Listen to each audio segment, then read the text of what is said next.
Hello, it's Concord Wind. Um, Trying to kill time until my mom gets off the phone with my aunt, uh, because I need her to check my account. Because I stayed up all night the night before last, and then that's her. 1 second. Hey, I'm back. Went on a whole adventure in between me wearing the heavy snuggie, the heavy thing, and like, and then to me wearing this, like, there, that split second for you guys, I went on a whole big adventure. I mean, it's crazy. So I discovered that chicken tenders, fried chicken tenders, go really good with coffee that only has creamer and no sugar. And when I say creamer and no sugar, I mean, like, 1 second, I'll show you. Like, just regular creamer, just original regular creamer. This creamer has no sugar in it. It's not sweet. It's just creamy. Just tastes like milk almost. You could use milk pretty much, but you probably better off using creamer. It doesn't have to be this brand. Just, you know, fried chicken tenders, and coffee with cream, no sugar. Because if it's sweet, it won't pair good with the chicken tenders. But anyways, that's what I learned. Which is like pretty useless information to learn. I wish I would have like learned something about God or something. That would have been better. But whatever. All right, I prepared a passage of God's words. God says, "The more those who pursue the truth and understand it, the more they love God in their hearts and feel how precious the truth is. They are willing to accept God's judgment and chastisement, and no matter how much suffering they endure, they are resolved to pursue the truth and gain it. This means that they have embarked on the path of being saved and perfected, and that they are capable of achieving compatibility with God. Most importantly, they are able to submit to God. They have returned to their original stations as created beings, and they have God-fearing hearts. They can rightfully be led, guided, and blessed by God, and God no longer spurns them. What a wonderful thing. Those who do not pursue the truth cannot cast off their corrupt dispositions, so their hearts grow ever further from God, and they are averse to the truth and reject it.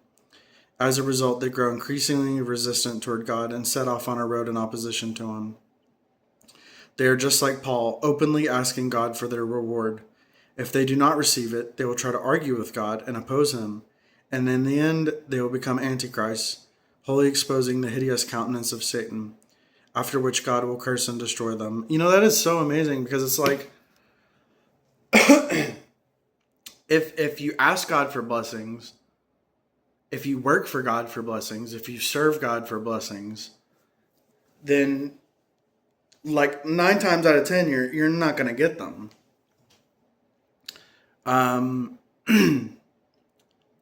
But if you work for God and don't ask for blessings, don't expect blessings, and it's just God's attitude. God is truly righteous, because I've seen that, like, I don't expect blessings from God, but He continues to bless me, and I actually feel guilty, because I'm like, God, you've blessed me too much, and I do feel that way. I feel that He's blessed me too much, and it's amazing, how that works. Like, if you expect blessings from God, you don't get them. But if you work for God for free, if you work for God because you want to give your heart to God, then you'll get blessings. So if you really want blessings, don't expect them, And but ironically, you won't, if you don't expect blessings, you won't desire them as much.